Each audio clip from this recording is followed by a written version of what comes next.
I'm talking today about what it means to live life on the edge.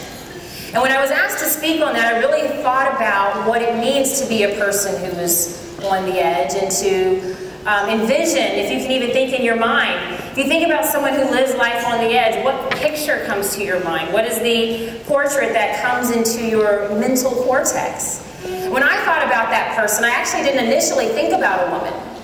When I thought about someone who lived life on the edge, I thought about a rebellious, dangerous man.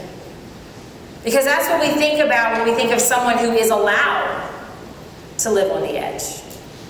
Because I believe that the American dream, when it was first created, was not created with women in mind. I seem to think that we were actually left out of that initial blueprint. We were actually thought of as someone who would support the dream. But I came here to tell you today that you are to be the dream. So many of us, I believe, are right on the edge of having an amazing breakthrough, and I believe that you are closer to your breakthrough, to your next season, to your next level than you've ever been. But the thing is, the breakthrough is not coming to you.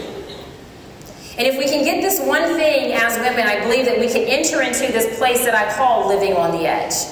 If we cannot wait for the breakthrough to come to you, as opposed to understanding that you are the breakthrough, and the breakthrough comes through you. See, the breakthrough comes through us when we change the way that we believe, and they change the way that we think, and then that changes who we are and who we become in life. And so I believe in order to be somebody who is on the edge, you have to change the way that you think about yourself and begin to think about yourself as someone who was born to be a rebel. Instead of just, ooh, someone laughed.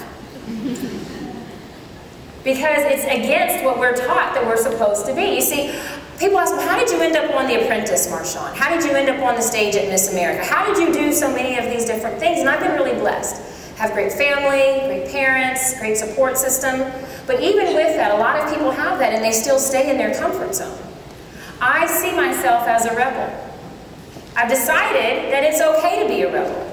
And I really don't like waiting for someone else to give me permission for something that I believe God has already commissioned. And as women, I believe that's the way that we have to begin to think about ourselves. Because a woman who lives on the edge is a woman, to me, who is dangerous. Are there any dangerous women in here today? Some are like, I don't know, what is she going to ask me to do?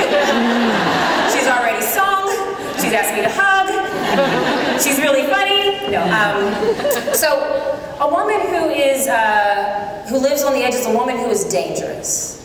And I think that's the most amazing quality about a woman, is that she has the ability to actually live in that danger zone if she so chooses. When I think about a woman who is dangerous, I think about a woman who doesn't just run away from challenges, but one who actually runs to them. Not someone who just thinks about what is possible, but goes and proactively seeks out the possible, that creates opportunities, that looks danger in the face and will stare danger down, because she knows she was born to win. She doesn't turn the other way from it. She actually turns to it. And when I look at the women that I admire most in life, and the ones that have achieved amazing successes, and the women that I've been fortunate enough to even share this stage with you here today, they didn't run away from danger. They didn't run away from something that seemed bigger than themselves. Instead, they chose to engage it, to embrace it, and to understand. I believe they really understand that that's where they're supposed to live. That's what makes life so exciting, and life's supposed to be exciting.